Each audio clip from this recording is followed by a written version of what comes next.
Sad story of two children. हम मालूम है तेरे बाप को मत सिखा। चल उठ अमन, काम पर जाना है। आज ज्यादा सो गए हम। गालियां मिलेंगी ठेकेदार से। यूं ही दिन की शुरुआत हुई उस 11 साल के मासूम की। अमन को उठाने के लिए जब 12 साल के अजय ने आवाज लगाई, हड़बड़ाकर अमन उठा और अजय से बोला, भाई गलती हो गई, आज मेरी वजह से तुझे भी गालियां मिलेंगी। अजय ने कहा, कोई बात नहीं, गालियां रोटी सी लगती है, आखिर भूख का सवाल है।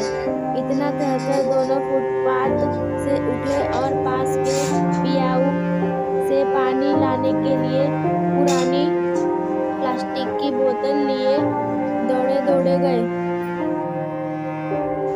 शायद उन्हें आज जल्दी भी थी और डर भी सता रहा था। मैं प्यास ही खड़े ये सब देख रहा था। बहुत से विचार मन में उबाल रहे थे।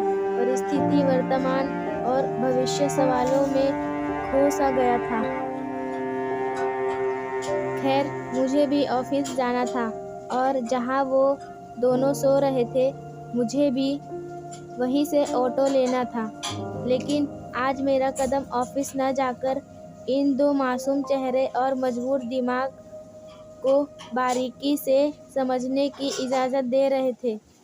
मैं ये सोच ही रहा था, तभी वो दोनों दोस्त फटे और मैले कपड़े में ही जल्दबाजी में कहीं जा रहे थे और मैं भी उनका पीछा चलने लगा। लेकिन बच्चे, माफ़ कर दो, कल से गलती नहीं होगी, और साथ ही बोल रहे थे, कल अधिक काम किया था, माफ़ कर दो। शरीर दुख रहा था, नींद ज़्यादा आ गई, माफ़ कर दो। खैर, उस ठेकेदार ने दोनों को काम पर लगा दिया और दोनों ईंट बनाने के लिए मिट्टी की खुदाई करने लगे। लेकिन ये क्या, अब वो मुस्कुरा रहे थे। शायद मासूम होने के साथ ही दिल के सच्चे भी थे वो। आखिर मोहब्बत जो दी अपने कार्य से उन्हें। मासूम चेहरा व मजबूर दिमाग था उनका। दिमाग से वो दोनों अपनी उम्र के बच्चों से लगभग 20 साल बड़े थे।